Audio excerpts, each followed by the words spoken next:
To be able to lead someone, to recognize them as being the same as you, helps you to be able to feel how they're feeling. It helps you to be able to see what is happening in their life. It helps you to understand the pain and the difficulty they're going through. And your job then becomes to be able to remove that, to bring happiness in their life, to be able to relieve their pains so that they are helped.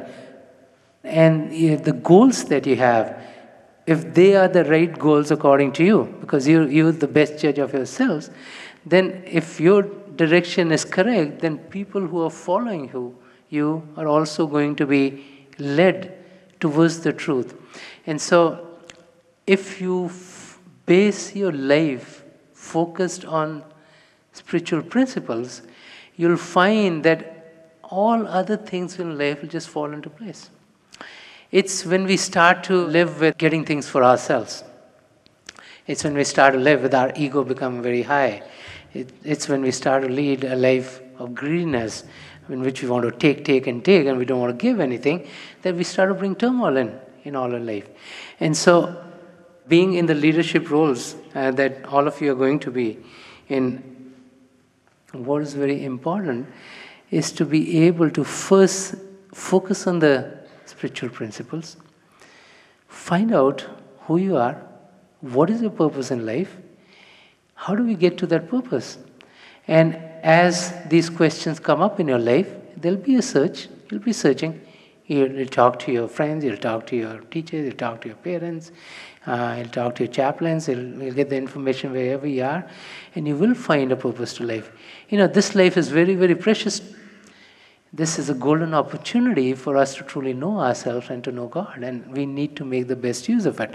And for someone to get to a goal, the leadership qualities need to be enhanced. And as you'll do that, you'll discover that the tremendous riches that you have in your soul are for you to partake of. Our soul is fearless, because it is a part of God. Our soul is immortal. It never dies. The human body dies.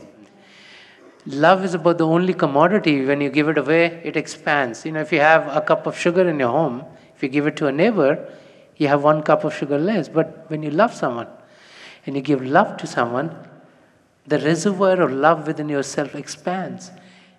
As we experience our soul, we recognize the traits of being immortal, the traits of being in a state of bliss, the characteristic of being unlimited and not be limited by anything. And as we realize this great potential that we have within ourselves, the traits of being fearless, then we're able to lead life with that conviction.